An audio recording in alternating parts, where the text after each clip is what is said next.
Good evening student.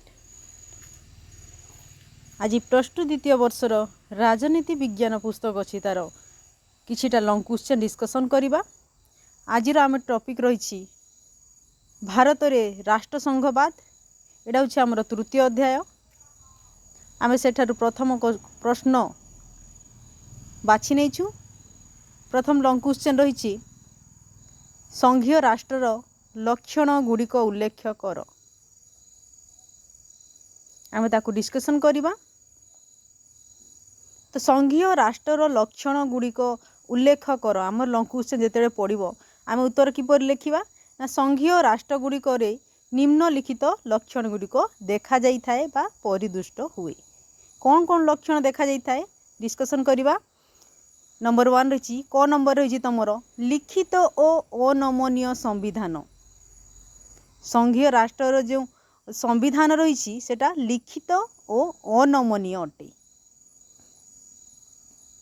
एठारे कौन लिखा आमे लिखित और अनमनीय संविधान रे राष्ट्रसंघर प्रथम और प्रधान लक्षण बा वैशिष्ट्य हैला जे एहार एक लिखित और अनमनीय संविधान रहिबो। अंशीदार सदस्य मानकर चुक्ति बड़े राष्ट्रसंघ सृष्टि हेउथिबारु सेमानंक चुक्तिर शर्त पूरण, सेमानंकर क्षमता परिसर निर्णय एवं सेमानंक मध्यरे विवाद और भूल बुझामणा दूर करने उद्देश्य लिखित संविधान निहाती आवश्यक। सेहीपरि संविधान अनमनीय अर्थात एहाकू सहजरे परिवर्तन करा जाई पारिबो नाही। तो एठार कौन कहगला ना लिखित आउ अनमनीय एटा रही आम राष्ट्रसंघर प्रथम और प्रधान वैशिष्ट्य बा लक्षण अटे। तो राष्ट्रसंघर जो सदस्य माने अंशीदार थांती चुक्ति बड़े राष्ट्रसंघर आउ कौन ही थाए सेमानक मध्यरे जो सृष्टि होउथिबा सेमानकर चुक्ति शर्त पूरण आ सेमानकर क्षमता परिसर निर्णय आ विवाद भूल बुझामणा दूर करवा ए समस्त को उद्देश्य रे नहीं कि कौन करा जाइछि लिखित संविधान रही राष्ट्रसंघरे। आउ अनमनीय संविधान मध्य अटे। अनमनीय अर्थात यही संविधान को कहीं सहजरे परिवर्तन करि पारिबे नहीं। संविधान संशोधन बा परिवर्तन केंद्र किंबा प्रादेशिक व्यवस्थापिकार साधारण आईन बड़े करा जाई पारिबो नहीं। तो ये संविधान संशोधन बा परिवर्तनटा केंद्र किंबा प्रादेशिक व्यवस्थापिकार साधारण आईन बड़े हो पारिबो नहीं। सेथिपाई स्वतंत्र आईन पद्धति अनुसरण करा जाए जहाँ जटिल अटे। एटा थिला हमर नंबर 1 पॉइंट लिखित और अनमनीय संविधान। तापर देखिए द्वितीय नंबर पॉइंट ख नंबर रही कौन ख नंबर पॉइंट द्वैत सरकार। राष्ट्रसंघरे दुई प्रकार सरकार देखा जाए। गोटे हैला केंद्र सरकार एवं अन्यटी रहिला प्रादेशिक बा राज्य सरकार। केंद्र सरकार जातीय होइथिबारु ଏହା समग्र राष्ट्र को शासन करे किंतु प्रादेशिक सरकार माने निज निज अंचल रे शासन करती। एटा थिला द्वितीय नंबर पॉइंट। वर्तमान आग को जीवा ग नंबर पॉइंट क्षमता बंटन। राष्ट्रसंघर संघीय बा जातीय संविधान द्वारा केंद्र सरकार और राज्य सरकार मानक मध्यरे क्षमता बंटन करा जाई थाए। राष्ट्रसंघ कौन कही ना राष्ट्रसंघर जातीय संविधान जो रही जातीय संविधान द्वारा कौन करा जाई थाए केंद्र सरकार और राज्य सरकार एमानक मध्यरे क्षमता को बंटन करा जाई थाए। केंद्र और राज्य माने संघीय राष्ट्रर संतान हेले तो ये तुलना करा जाइछि जदि संघीय राष्ट्र रे केंद्र और राज्य संघीय राष्ट्र संतान हुंती ताहेले कौन करा जीवो से संघटा कौन करिवो संघीय राष्ट्र केंद्र और राज्य मानकरे सेमानकर जनक संविधान हेबी। संघीय राष्ट्र संतान केंद्र राज्य हैला जदि ताहेले सेमानकर जनक संविधान हेबो आउ सेमानक मध्यरे संभाव्य विवाद और भूल बुझामणा दूर करने निमंते स्पष्ट और लिखित भावे क्षमता बंटन करिथाए। संविधान कौन करिवो ना सेमान केंद्र और राज्य मध्यरे जो विवाद उपजिबार संभावना रही किंबा भूल बुझामणा रही ताकू दूर करिया पाई संविधान केंद्र और राज्य मध्यरे जो क्षमता बंटन तो करि थाए आगरू। तो ये जो क्षमता बंटन करि थाए कौन करिवो ना सेमानक मध्य भूल बुझामणा दूर और संभाव्य विवाद दूर पाई स्पष्ट और लिखित भाव में क्षमता को बंटन करिवो, लिखित आकार रहिबो जो क्षमता बंटन करिवो ताहा। साधारणतः जातीय स्वार्थ दृष्टि गुरुत्वपूर्ण विषय गुड़िक यथा प्रतिरक्षा, मुद्रा प्रचलन, वैदेशिक व्यापार आदि केंद्र सरकार हाथ में रहिबो। पुणी कौन कहुच्छी जो जातीय स्वार्थ दृष्टि जोटा गुरुत्वपूर्ण विषय अटे जेपरिक प्रतिरक्षा विभाग है, मुद्रा प्रचलन विभाग है, वैदेशिक व्यापार विभाग, ए सब गुरुत्वपूर्ण विभाग गुड़िक केंद्र सरकार हाथ में दिज्व। ए समस्त क्षमता रहिबो केंद्र सरकार हाथ में।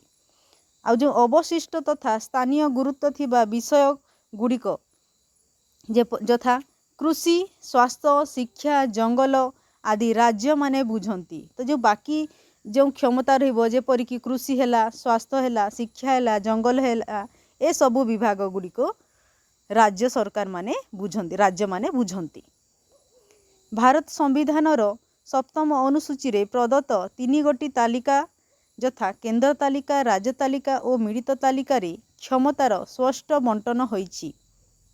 तो पिला माने एठारे शॉर्ट क्वेश्चन मध्य पड़ी थाए, मन रखिबो केउ अनुसूची रे संविधान केउ अनुसूची रे 3 गोटी तालिका विषय बा वर्णना रही। तो तुम सप्तम अनुसूची रे जो 3 गोटी तालिकार विषय वर्णना अच्छी केंद्र तालिका, राज्य तालिका और मिलित तालिका। तो एठारे क्षमतार षष्ठ बंटन होईछि ए 3टी तालिकारे। सेठारे अवक्षिप्त क्षमता केंद्र सरकार हाथ में रही। तो जो अवक्षिप्त क्षमता रही सेटा केंद्र सरकार हाथ में रही। एटा मध्य मन रखिबो, शॉर्ट क्वेश्चन पड़ी थाए। आटा मन रखिबो जो भारत संविधान सप्तम अनुसूची रे 3 गोटी तालिका जो रही केंद्र तालिका, राज्य तालिका, मिलित तालिका, एठारे क्षमतार स्पष्ट बंटन होईछि। तापरे जीवा नेक्स्ट पॉइंट रही आमर घ नंबर पॉइंट स्वाधीन और निरपेक्ष न्यायालय। संघीय राष्ट्र रे क्षमतार बंटन हेउथिबारु बंटन अथवा ताहार परिचालना जनित विवादर संभावना रही। एही विवादर समाधान निमंते संघीय संविधान एक स्वाधीन और निरपेक्ष न्यायालय सृष्टि करिथाए। तो स्वाधीन और निरपेक्ष न्यायालय एटा कोन कहा जाउची? संघीय राष्ट्र मानकरे जेतु क्षमतार बंटन हैला, केंद्र को किछि क्षमता दिया गला, राज्य को किछि क्षमता दिया गला, तो जेतोड़े से क्षमता गुड़िकर परिचालना हेबो ताहले निश्चय केंद्र और राज्य मध्य विवादर संभावना रही। एवं एही विवादर समाधान करिबा पई संघीय संविधान कोन करिछि? एक स्वाधीन और निरपेक्ष न्यायालय सृष्टि करिथाए।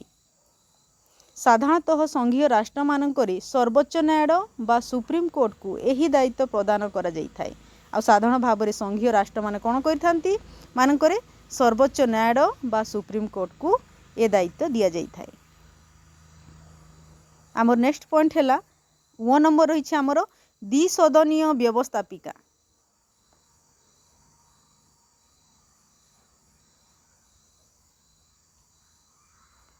संघीय राष्ट्र रे केंद्र व्यवस्थापिका 2 सदन विशिष्ट होता है। गोटे संघीय राष्ट्र कौन होता है ना केंद्र व्यवस्थापिकाटा 2 सदन विशिष्ट होता है। अंडर एटा मन रखिबो तुमर शॉर्ट क्वेश्चन मध्य पड़ी थाए। संघीय राष्ट्र केंद्र व्यवस्थापिका केते सदन विशिष्ट अटे? तो 2 सदन विशिष्ट। निम्न सदन जनसाधारण को प्रतिनिधित्व करुथिला बेले उच्च और वयोज्येष्ठ सदन राज्य मान को प्रतिनिधित्व करि थाए। तो ये मन रखिबो ना निम्न सदन कौन करिछि? जनसाधारण को प्रतिनिधित्व करुछि। आ उच्च और वयोज्येष्ठ सदन राज्य मान को प्रतिनिधित्व करिथाएटा मेटी जाइछि। एटा तुम लिखिदेबो।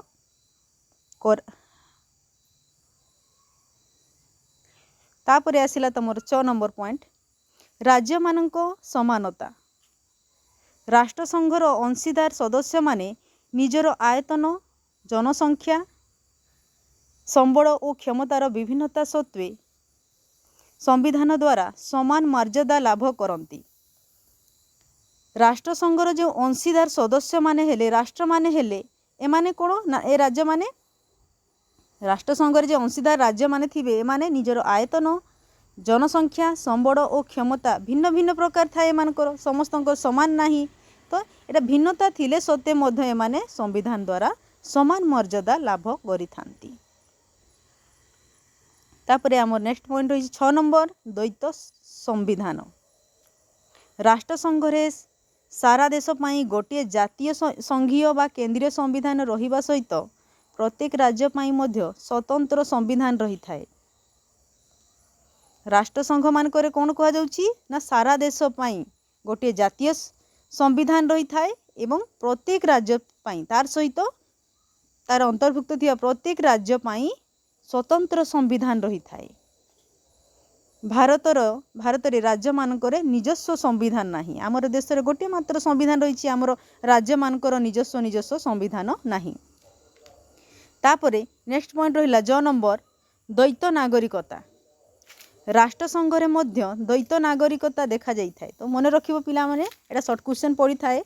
राष्ट्रसंघ रे द्वैत नागरिकता देखा जाए अर्थात राष्ट्रर प्रत्येक व्यक्ति जातीय नागरिक होइथिबा बेले निज राज्य बा प्रदेश रे मध्य नागरिक अटंती। युक्तराष्ट्र अमेरिका रे द्वैत नागरिकता देखा जाए। एटा मध्य मन रखिबो शॉर्ट क्वेश्चन पड़ी थाए। युक्तराष्ट्र अमेरिका रे केउ नागरिकता देखा जाई थाए ना द्वैत नागरिकता। एटा मोर लॉन्ग क्वेश्चन डिस्कशन सरला। एटा थिला संघीय राष्ट्र लक्षण गुड़िक उल्लेख कर। जदि लॉन्ग क्वेश्चन पढ़ले यही परि भाव में आंसर लिखिबा। मोर आशा अछि तो माने बुझी पारिथिबो। Thank you.